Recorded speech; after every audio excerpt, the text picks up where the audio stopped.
Hello, स्वागत है आपका। अब हम करने वाले हैं नंपाई एरे में बहुत सारे ऑपरेशंस और उसको समझने की कोशिश करेंगे नंपाई एरे काम कैसे करता है।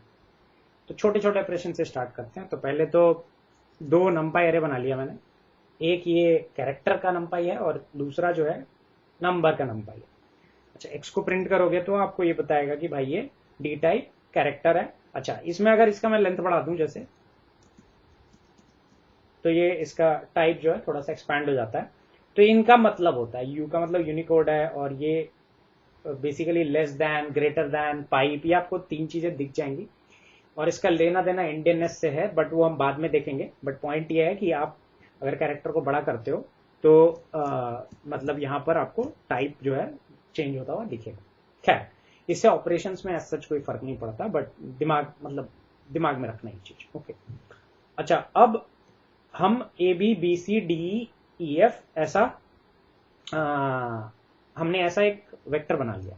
वाई भी हमने ऐसा वेक्टर बना लिया। अच्छा, ठीक है। अच्छा, अगर मैं इसमें ऐसा कुछ ऑपरेशन करूं तो ये ऑपरेशन वैलिड नहीं है, ठीक है ना। ये ठीक है, ये ऑपरेशन वैलिड नहीं है। उस केस में यू फंक टाइप एरर कुछ ऐसा आएगा, ठीक है ना। तो ये कह रहा है कि ये वाला टाइप जो है, इनके बीच में हम एडिशन परफॉर्म नहीं कर सकते। Okay, good. ठीक है, ये चीज दिमाग में रखना। ठीक है, कॉन्कैटिनेट कैसे करेंगे वो सब हम देखेंगे। अच्छा, सबसे पहला जो ऑपरेशन है, इन दोनों ऑपरेशन, दोनों वेक्टर को मिला करके क्या हम नया वेक्टर क्रिएट कर सकते हैं? तो हाँ, कर सकते हैं। तो इसके लिए दो कमांड होता है, np.hstack और np.vstack। आप ये दोनों यूज कर सकते हैं। आप np.concatenate भी यूज कर सकते हैं, ठीक है। तो np.hstack अगर मैं करूं और ये टुपल के अंदर जाएगा, ठीक है। अगर अलग अलग लिखोगे तो एरर मारेगा, ठीक है। तो ये फ्लैट हो जाएगा पूरा, ठीक है। अच्छा, अगर मैं np.vstack करूं तो ये एक के ऊपर एक जाएगा। तो मेरे पास अब नंपाई एरे में कोई भी चीज ना रो मेजर फॉर्म में स्टोर होती है। ये मैंने नहीं बताया है, बट ये हम डिस्कस करेंगे जब हम लीनियर अलजेब्रा करेंगे कि row major form, column major form क्या होता है। तो नंपाई एरे में कोई भी चीज रो मेजर फॉर्म में होता है। नाउ ये जो रो मेजर फॉर्म है, इसमें अगर मैं वी स्टैक लगाता हूं तो बेसिकली मैं ये कह रहा हूं इसके नीचे इसको, ठीक है। तो अगर अब मैं इसको चलाऊंगा ना, तो ये दो रो और चार कॉलम का एक टू डायमेंशनल मैट्रिक्स बनेगा। मुझे कैसे पता टू डायमेंशनल है? तो इसको मैं सेव कर लेता हूं और वी डॉट शेप लगाता हूं। दो रो चार कॉलम। अच्छा, वी डॉट एंडिम लगाता हूं। दो डायमेंशन है, ठीक है ना। दो डायमेंशन क्यों है? रो और कॉलम है, ठीक है। क्या तीन डायमेंशन भी हो सकता है? चार? हाँ, हो सकता है। बट उसको हम फिर वेक्टर और नंपाई एरेज की जगह टेंसर वेंसर बोलने लगते हैं, ठीक है। वो टेंसर फ्लो जब पढ़ोगे या जब मैं कोशिश करूंगा उसका वीडियो बनाने का तो हम देख लेंगे। बट फिलहाल के लिए दो डायमेंशन में। ओके। अब ये एच स्टैक जो है, इसका क्या है भाई? तो इसका जो अगर आप शेप चेक करोगे तो ये 8 कॉमा है ना, इसमें और इसमें थोड़ा अंतर है। इसका डिम देखोगे ना तो एक ही दिखेगा आपको, दो डिम नहीं दिखेगा। तो ये बहुत इंपॉर्टेंट है कि ये जो फ्लैट एंड स्ट्रक्चर होता है ना, ठीक है, ये काफी डिफरेंट होता है 2D स्ट्रक्चर से। इसका डायमेंशन 1 ही होता है, ठीक है। और V जो होता है वो तुम्हारा इसका इसका जो है 2 डायमेंशन है। अब क्या इस 2 डायमेंशन को आप चेंज भी कर सकते हो? बिल्कुल कर सकते हो। तो इसके लिए होता है रीशेप। तो मैं एच वी के साथ रीशेप नहीं करूंगा, मैं एच के साथ करूंगा। और एच के साथ जब रीशेप करूंगा तो मैं दो चीज समझना चाहता हूं इसमें। पहले तो इसमें हमेशा, जैसे इसके अंदर मान लो 15 आइटम भी हो सकते हैं, but make sure prime number ना हो। मतलब कुछ ऐसा नंबर हो जो डिवाइड हो पाए, जिसके अंदर कुछ डिवीजन। अगर प्राइम नंबर है तो आप एक कॉलम या एक रो बना सकते हो, बट जैसे इस केस में कितने आइटम है? 8 है। तो 4x2 या 2x4 पॉसिबल है, ठीक है ना।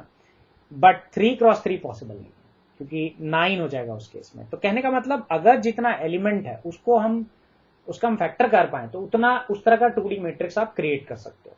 जैसे ये जो है, इस केस में हम 4x2 या 2x4 का कोई भी चीज बना सकते हैं। तो अगर मैं h डॉट रीशेप लिखूं और 4,2 लिखूं तो 4 रो और 2 कॉलम का एक मैट्रिक्स बन जाएगा। अच्छा, इसी को मैं ऐसा भी कर सकता हूं, एग्जैक्टली ऊपर वाला जैसे चीज आ रहा है 2,4। अब अगर आप नोटिस करोगे ना, दो चीज दिमाग में। तो पहला तो ये है कि ये इस तरह से क्यों बना रहा है। मतलब मैं अगर बोलता हूं दो रो तो पहला 4 को रो में ले रहा है, फिर दूसरा 4 को दूसरे में ले रहा है। ये ऐसा क्यों नहीं कर रहा है जैसे कि फॉर एग्जाम्पल पहला को रो में लिया, फिर दूसरे वाले को कॉलम में ले लिया, फिर रो में ले लिया, फिर कॉलम में ले लिया, फिर रो में ले लिया, फिर कॉलम में। ऐसा क्यों नहीं कर रहा है? ऐसा भी तो कर सकता था ये। तो अगर ये क्वेश्चन दिमाग में नहीं आया है तो सोचो 2 मिनट के लिए कि ऐसा क्यों कर रहा है। तो इसमें ना एक चीज होती है ऑर्डर।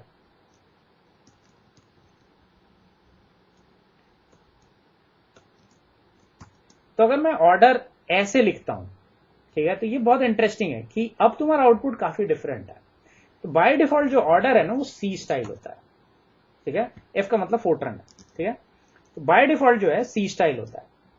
बट जब फोर्ट्रन स्टाइल में देखोगे तो क्या कर रहा है, ये ए के बाद बी, इन दोनों को पहले इसने रो पे रखा, फिर बाकी दोनों को फिर दूसरे रो पे रखा, मतलब बेसिकली कॉलम पे रखा, सॉरी, मतलब 2 रो पे एक कॉलम पे रखा, ठीक है। तो ए बी और बी सी को एक कॉलम पे रखा, डी और ई एफ को दूसरे कॉलम पे रखा, 1 2 को तीसरे और 3 4 को चौथे कॉलम पे रखा। ये इस तरह से हो रहा है। बट अगर आप ये नहीं लिखोगे तो ये आपको पहला 4 को एक रो में, दूसरे 4 को एक रो में, फिर 4 होते तो तीसरे रो में, ऐसे करके डालता।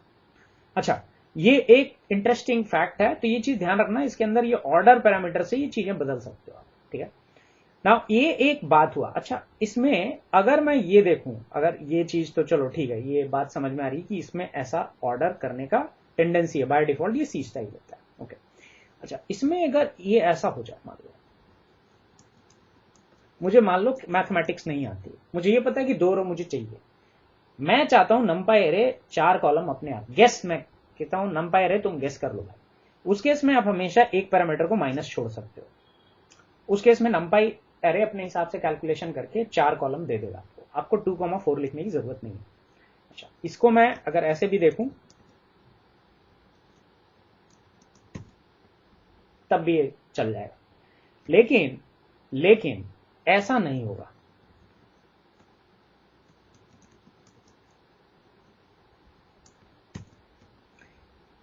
ये ऐसा इसलिए नहीं होगा क्योंकि 5 कॉलम का वेक्टर बनाना इस एच वेक्टर से पॉसिबल नहीं है। 5 कॉलम का एक मैट्रिक्स बनाना एच वेक्टर से पॉसिबल नहीं है, इसीलिए पॉसिबल नहीं है। तो उस केस में ये ऑपरेशन इनवैलिड हो जाएगा और वैल्यू एरर आ जाएगा। तो ये बोलेगा भी कि 8 को 5 में नहीं कन्वर्ट कर सकते। तो ये चीज दिमाग में रखना। तो ये अगर चीजें थोड़ी दिमाग में रहती हैं तो तुमको रीशेप करने में एटलीस्ट दिक्कत नहीं होगा, ठीक है। ये एक चीज होगी। अच्छा, अगर रीशेप हो चुका है, जैसे ये, इसको फ्लैट करने के लिए क्या है, तो यहां पर आप फ्लैटन यूज कर सकते हो या रावेल भी यूज कर सकते हो, बट दोनों में अंतर होता है, ठीक है। दोनों में अंतर होता है, फ्लैटन यूज करना, ठीक है। अच्छा, अंतर क्या होता है, ये थोड़ा सा टेक्निकल है, बट चलो एक बारी मैं थोड़ा सा तुम्हें दिखा देता हूं।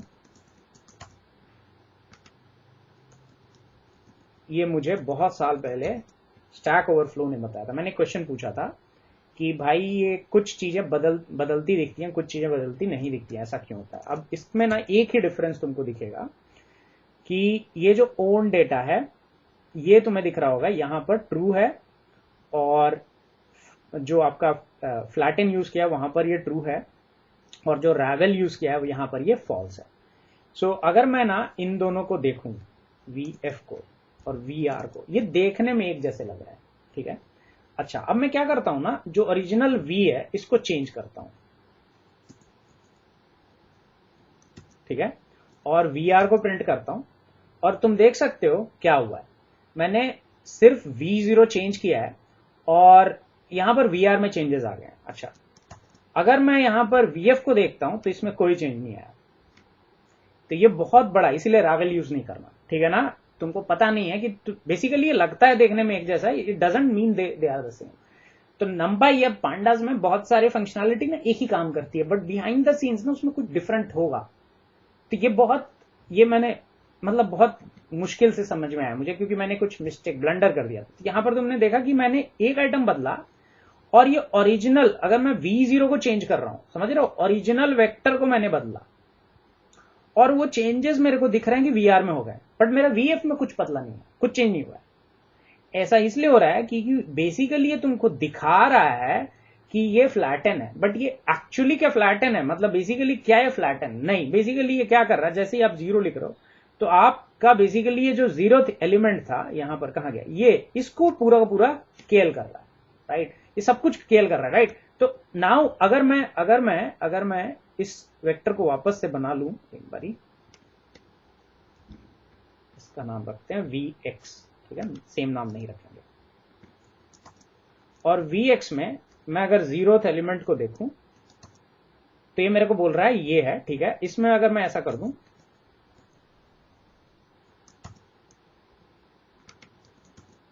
तो ये सब केल केल जैसा अभी हुआ है। क्या मतलब इसका मतलब ये है कि जो ये तुम्हें दिखा रहा है ना रावल, ये फ्लैटेंड हो गया है, वो बेसिकली फ्लैटेंड नहीं हो, बस शो कर रहा है, ठीक है ना।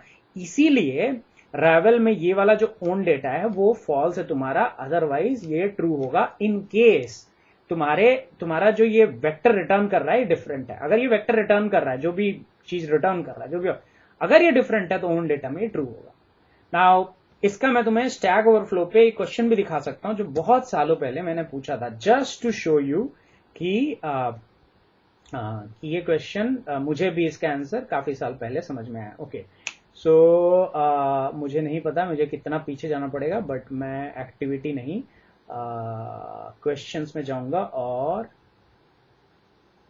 न्यूएस्ट में। Okay, so let's look at all the questions and we will see this. नहीं, यूएस में व्यू ऑल 25 क्वेश्चंस, ठीक है। आई एम होपफुल कि एक ही पेज में दिख जाएगा। यस, सो 2012, ओके,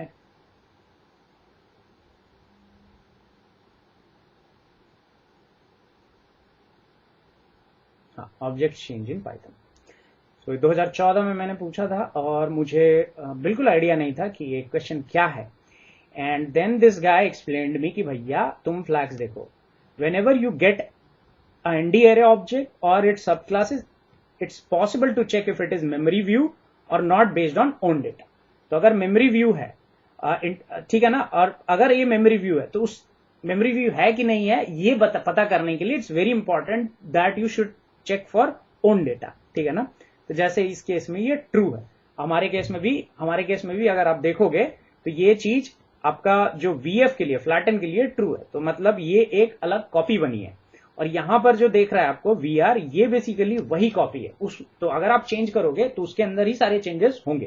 तो ये बहुत इंपॉर्टेंट है कि इस डिफरेंस को हम समझे, ठीक है। अब बाकी का आंसर फ्री टू रीड है, यहां पर लिखा हुआ है, क्योंकि मेरा जो सवाल था कि यार इसमें से कुछ ऑब्जेक्ट जो होता है वो बदल जाता है, कुछ नहीं बदलता, ऐसा क्यों होता है, तो उसके पीछे का रीजन उन्होंने यही दिया है।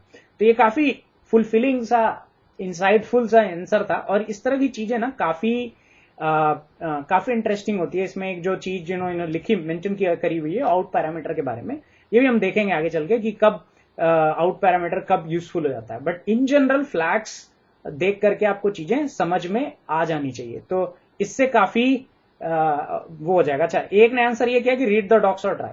अब मुझे ये आंसर बहुत अच्छा नहीं लगा, क्योंकि यार ठीक है, मैं डॉक्यूमेंटेशन अगर पढ़ ही रहा होता तो मैं तुमसे सवाल ही नहीं करता, राइट। और हमेशा डॉक्यूमेंटेशन पढ़ करके चीजें एकदम से क्लियर नहीं होती, तो ये बहुत बोगस आंसर है, ठीक है ना। तो मेरे हिसाब से ये काफी फुलफिलिंग आंसर था मेरे लिए, मुझे काफी कुछ समझ में आया उस वक्त। तो ये चीज ना थोड़ा सा दिमाग में रखना कि भैया वो एग्जैक्ट कॉपी क्रिएट कर रहा है, नया कॉपी क्रिएट कर रहा है, एग्जैक्टली बस उसी चीज को एक दूसरे फॉर्म में दिखा रहा है। अगर ऐसा है तो फिर बी वेयर। और वो कैसे पता करोगे, ये ओन डेटा से समझ में आएगा, ठीक है। तो ये चीज दिमाग में रखना, और कुछ नहीं है इसके अंदर। तो ये नमपाई का सेकंड सेशन था। आगे नमपाई हम और देखेंगे डिटेल में, चीजें और क्रिएट करेंगे, बट ये कुछ चीजें ऐसी हैं जो ओवर द टॉप पता होना चाहिए आदमी को, ठीक है। तो अगली बार मिलते हैं नमपाई एरेस के साथ, तब तक के लिए अलविदा, बाय बाय, टेक केयर, अपना ख्याल रखिए, शुभ रात्रि, बाय एंड जय हिंद, जय भारत।